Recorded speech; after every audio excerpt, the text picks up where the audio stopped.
Hey, what's going on everyone? Welcome to another video of Lunch and Learn. I'm Jamie Michael Joseph, Successful Business Marketing, and today being Wednesday, we are going to look at websites. So in the past couple of videos, we have looked at your domain and picking that and getting started with the extension.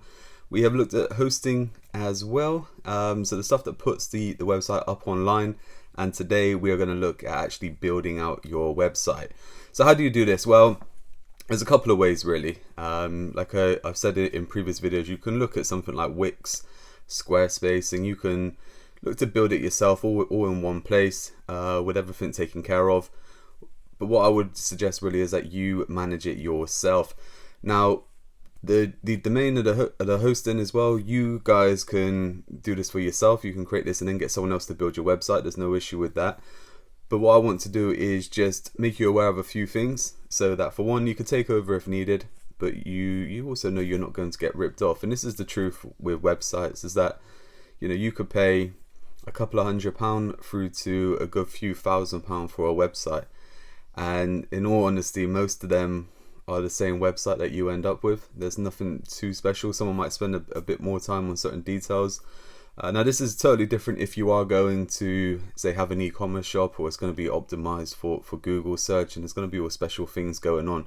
But if you're just looking for a generic website that is just for your business, your service that you offer, to be honest, most of them are going to be exactly the same. So just do a bit of homework when you are looking at getting a website and what's involved. But for you to do it yourself, I would recommend that you use WordPress. Now, WordPress powers a lot of the sites in the world. I forget the stat now, but it's a big hefty chunk.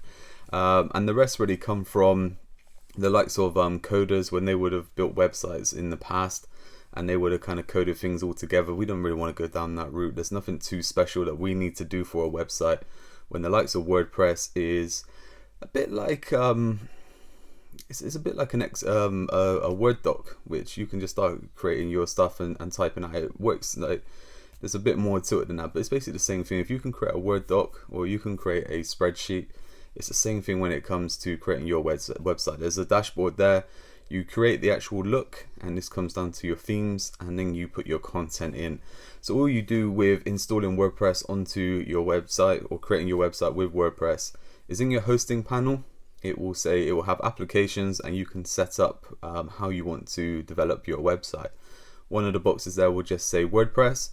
You go into that, you create, you just follow through a few different steps. This will be your website name, so it's just the domain that we picked in the beginning.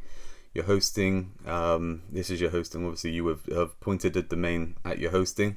Go for that in another video, I skipped that little step. But anyway, you just install WordPress. Then from what it says, you will have a username and a password, and this lets you into the dashboard. Once you're into that dashboard, we'll go through some stuff in the next video just to go over really how you can create the kind of website that you want to put out there, what exactly it is that you need and what you don't need. A lot of people get hung up in different things, which, to be honest, someone's coming to your website, they just want to make a decision. Is this for me, yes or no? And that's where a lot of people fall down, is they overcomplicate things. And we'll talk about above the fold, the things that you need to do to gain people's attention.